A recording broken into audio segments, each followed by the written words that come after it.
सब त्याग के अपनी किसी गजे की खुशबू को महकता छोड़ आया हूँ, मेरी नन्ही सी चिड़िया को चहकता छोड़ आया हूँ। मुझे छाती से अपनी लगा लेना भारत माँ, मैं अपनी माँ की बाहों को तरसता छोड़ आया हूँ।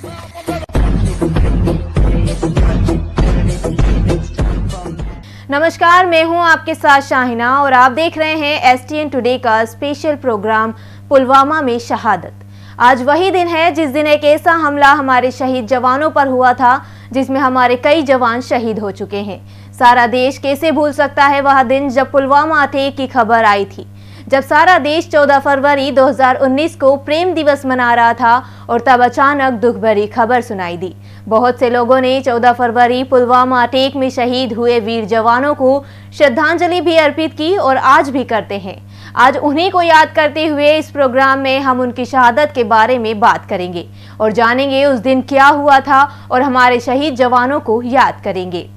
14 फरवरी, जी हाँ, 14 फरवरी गुरुवार दोपहर 3:05 पर जबरदस्त बर्फबारी के 7 दिन बाद 13 फरवरी को ही जम्मू श्रीनगर नेशनल हाईवे फिर से खुला था।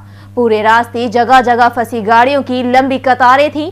रास्ता खुलने के बाद आम गाड़ियों के साथ साथ CRPF के जवानों की गाड़ियों का काफिला जम्मू से श्रीनगर के लिए रवाना हुआ था। CRPF के जवान जम्मू कैंप से श्रीनगर ले जाए जा रहे थे। CRPF के काफिले में 78 गाड़ियां थी। इनमें बस, ट्रक और SUV भी इन गाड़ियों में शामिल थी। वे कुल 2547 जवान और अफसर सवार थे। आमतौर पर ऐसे काफिलों की अलग से सुरक्षा के इंतजाम होते हैं। इन काफिलों के बीच आम गाड़ियों को आने की इजाजत नहीं होती। CRPF का यह काफिला पुलवामा से गुजर रहा था, तभी SUV गाड़ी CRPF के काफिलों के बीच बहुत तेजी से आती है और दो बसों के बीच टकरा जाती है। SUV की बस से टक्कर होते ही इतना जबरदस्त धमाका होता है कि उसकी गूंज कई किलोमीटर दूर तक सुनाई देती है। धमाका होते ही उन सभी बसों के परखच्चे उड़ गए जिनसे SUV टकराई थी। धमाका होते ही चारों तरफ आग का गुब्बार और धुआं नजर आने लगता है। इसके बाद में काफिले में जो गाड़ियां जहां थी वहीं पर थम जाती हैं। बाकी गाड़ियों से फौरन जवान बाहर निकले और अपने साथियों की मदद में जुट गए। मौके की तस्वीरें बेहद डरावनी हैं। बताया गया है कि SUV में करीब 200 किलो विस्फोटक रखा था। जाहिर सी बात है इस हादसे में SUV के भी परखच्चे उड़ जाते हैं। जिस तरह से हमला हुआ उससे साफ तरीके से यह साबित होता है कि यह एक आत्मघाती हमला था। जब कुछ साथी अपने साथियों की मदद के लिए दौड़े तभी उसी दौरान दूसरी तरफ से आतंकवादियों ने गोलियों से भी हमला बोल दिया था। इससे साफ तौर पर यह जाहिर होता है कि उस वक्त वहां पर और भी आतंकवादी मौजूद थे।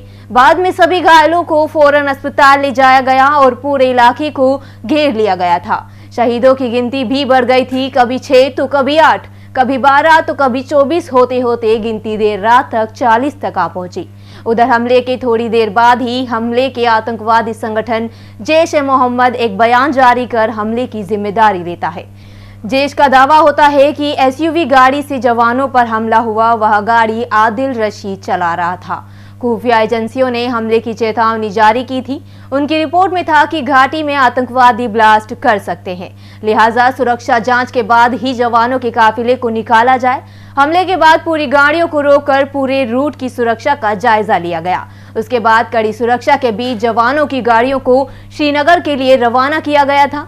गुरुवार देर रात बाकी सभी जवान सुरक्षित श्रीनगर पहुंच गए थे।